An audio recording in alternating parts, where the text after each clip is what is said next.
You're dying of thirst on a wooden ship in the middle of an endless ocean. No GPS to find land, no refrigeration to keep water fresh, no desalination plants to make seawater drinkable. Just you, your crew, and the very real possibility that your next sip might be your last. How do you survive weeks at sea when every drop of fresh water is literally life or death? Pirates didn't just wing it. They turned their harsh environment into a survival toolkit, using methods so clever they'd make modern survivalists jealous. Some techniques saved lives. Others killed faster than thirst itself. Fresh water wasn't just important for pirates, it was everything. Without it, you had maybe 3 days before dehydration started shutting down your organs. A week, if you were lucky and disciplined about rationing. Think about that timeline. 3 days. Most of us get anxious when our phone dies, but pirates faced death from something as basic as drinking. Every morning brought the same question. How much water is left, and how long will it last? The ocean surrounding them was the cruelest joke imaginable. Water everywhere, but drinking even a mouthful would kill you faster than going without. Seawater's high salt content accelerates dehydration, basically turning your kidneys into self-destruct devices.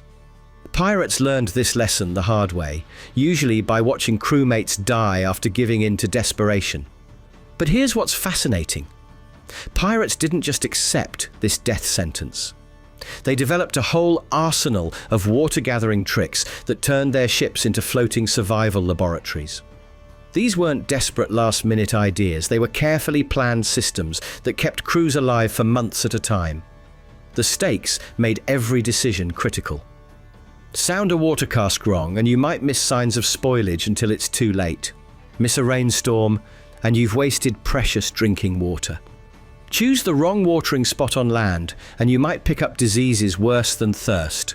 Before any pirate ship left port, the crew faced their first life or death decision. How much water could they actually carry? The answer was staggering. A typical frigate with 240 men carried over 100 tons of liquid supplies. That's roughly equivalent to filling a modern swimming pool and somehow fitting it below deck. Massive wooden casks lined the ship's hull like a liquid foundation. These weren't just containers. They were the difference between reaching your destination and becoming another ghost ship story. Each barrel had to be perfect. One crack, one loose hoop, one contaminated interior, and weeks of drinking water could be lost overnight. But pirates learned something crucial early. Water alone wasn't enough. Fresh water starts going bad almost immediately, especially in the warm, humid conditions of a ship's hull. Within days, perfectly good water would develop a slimy texture and smell that made drinking it almost unbearable. So they got creative with backup plans. Beer became their secret weapon, and not because pirates were just looking for a good time. Beer went through a boiling process during brewing that killed bacteria and made it naturally resistant to spoilage. The hops in ale provided antibacterial properties that extended shelf life even further. This wasn't weak, watery beer either. Ship's beer was often stronger and more nutritious than what people drank on land. It provided calories, stayed safe to drink for weeks, and gave crews something to look forward to during long, monotonous stretches at sea.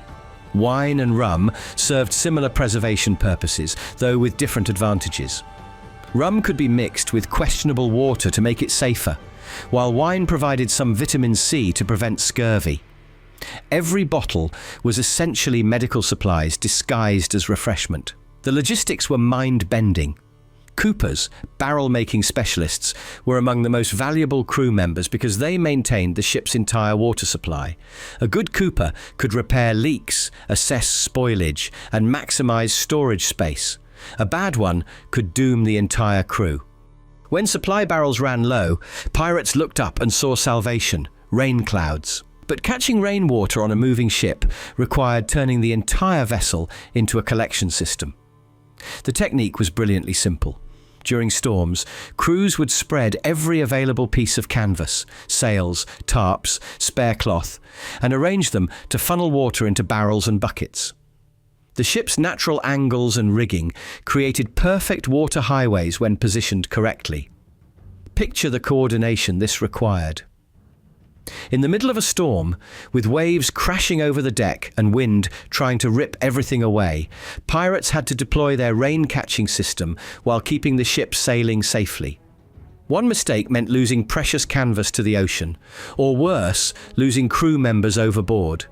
The efficiency was impressive when everything worked. A good rainstorm could refill water supplies for days or even weeks, depending on the crew size and how well they managed their improvised collection system. Every sail became a roof, every rope became a gutter, every container became a reservoir. But rainwater harvesting was a gamble with deadly stakes. Storms were unpredictable. You might go weeks without significant rainfall, or get too much rain during dangerous weather when deploying collection systems would be suicidal. Pirates had to balance the desperate need for water against the very real risk of losing crew members to rough seas. The technique itself was ancient. Romans and medieval cultures had been collecting rainwater from rooftops for centuries. Pirates essentially adapted land-based water collection to work on a moving, tilting platform surrounded by salt water. When you think about it that way, their success was remarkable. Sometimes the timing created terrible choices. A storm might bring both life-saving rain and ship-threatening winds. Crews had to decide whether to focus on collecting water or keeping the vessel intact. Choose wrong, and you might collect plenty of water for a ship that's about to sink. The most successful pirates understood a fundamental truth. Actual violence was expensive. Every battle meant wounded men, damaged ships, depleted ammunition. Better to win through fear alone. Blackbeard turned this into an art form. Before attacking, he'd stick slow-burning fuses into his massive black beard, wreathing his face in smoke. He'd wear all black, strap 6 pistols across his chest, carry 2 cutlasses. In the heat of the Caribbean, this must have been suffocating. But the effect was worth it. Merchant sailors took one look at this demon stepping out of the smoke and threw down their weapons. The numbers support this strategy. Despite his fearsome reputation, researchers can't find a single verified instance of Blackbeard killing anyone before his final battle. Dozens of ships captured, thousands of pounds sterling stolen, an entire city, Charleston, held hostage, all without a confirmed murder. The threat was enough. Other pirates crafted different personas. Charles Vane cultivated unpredictability. He might let one crew go with their clothes and nothing else. The next might be tortured for hiding valuables. Sailors never knew which Vane they'd get, so they gave up everything immediately, hoping for mercy. Bartholomew Roberts chose overwhelming force as his calling card. He'd attack with multiple ships, surrounding his prey, making resistance obviously futile. His fleet grew to over 400 men at its peak. When that many pirates approached, flying Roberts's distinctive flags, most captains surrendered before the first cannon fired. Pirates also manipulated naval tactics to enhance their reputations. They'd attack at dawn when men were groggy. They'd strike during storms when naval vessels wouldn't pursue. They'd use captured ships as decoys, approaching under friendly flags until too late. Trick added to their mystique as unstoppable forces of nature. The flags themselves became weapons of psychological warfare. When Bartholomew Roberts created a new flag showing himself drinking tea with death, he wasn't just being artistic. He was saying he was so comfortable with death, they were friends. The message to merchants was clear: this man has nothing to lose. When every other option failed, pirates entered the nightmare phase of water scarcity. Strict rationing became a matter of survival, with captains measuring out daily water allowances that barely kept crews alive. A typical water ration during emergencies was less than a pint per day per person. For reference, modern survival experts recommend at least a gallon daily in hot climates. Pirates were operating on roughly 1/8 of that amount, trying to stretch supplies until they could find more water or reach their destination. The psychological pressure was crushing. Crews knew exactly how many days of water remained, and they could do the math. Watch too many sunsets, and you'd be drinking nothing but hope and prayer. The knowledge created a desperate edge that made already dangerous crews even more unpredictable. Some turned to recycling urine, a practice that sounds desperate because it was desperate. While medically questionable and often dangerous, historical accounts describe shipwrecked sailors drinking urine to survive longer. One account describes water so scarce that recycled urine became in a while exceeding red, showing how the practice pushed human physiology beyond safe limits. The most fatal mistake was drinking seawater. Despite being surrounded by water, consuming it accelerated death through rapid dehydration. The salt content forced kidneys to work overtime, actually removing more water from the body than was consumed. Pirates who gave in to this temptation typically died within days, serving as horrific warnings to crewmates. Crews developed elaborate psychological strategies to manage rationing. Some captains held ceremonial water distributions, turning daily survival into a ritual that maintained morale. Others used gambling systems where crew members could win extra rations, though this often created dangerous conflicts when men were already desperate. The hierarchy of a ship became starkly apparent during water shortages. Officers typically received larger rations, justified by their navigation and decision-making responsibilities. This inequality could spark mutinies, especially when regular crew members watched their leaders drink while they suffered. When supplies reached truly critical levels, some crews attempted to make seawater drinkable through improvised distillation methods. Though naval figures like James Lind had developed techniques using tea kettles, musket barrels, and casks to generate roughly a gallon of fresh water every 3 hours, most pirate ships lacked the equipment or fuel for sustained distillation. Collecting water was only half the battle. Keeping it drinkable for weeks or months required constant vigilance and specialized knowledge that separated successful crews from dead ones. The daily ritual of sounding the casks became as important as checking wind direction or watching for enemy ships. Crew members would tap water barrels and listen to the sound, checking liquid levels and detecting signs of spoilage before it became dangerous. A practiced ear could identify problems days before they became visible. Barrel maintenance was both art and science. Wooden casks needed regular inspection for loose hoops, developing cracks, or contamination signs. The wood itself could affect water quality. Some types of wood imparted flavors that made water unpalatable, while others provided natural antibacterial properties. Beer served as both backup water supply and preservation method. The boiling process during brewing killed bacteria that would multiply in regular water, while the alcohol content provided additional antimicrobial protection. Ships carrying beer often had safer drinking options weeks after fresh water had spoiled. Hops, used in ale brewing, offered natural antibacterial properties that extended shelf life significantly. This wasn't accidental. Brewers had learned through centuries of trial and error that certain ingredients kept their products safer longer. Pirates inherited this knowledge and used it for survival rather than just taste. Temperature control became critical in tropical waters. Hot conditions accelerated spoilage, forcing crews to consume questionable water before it became completely unsafe.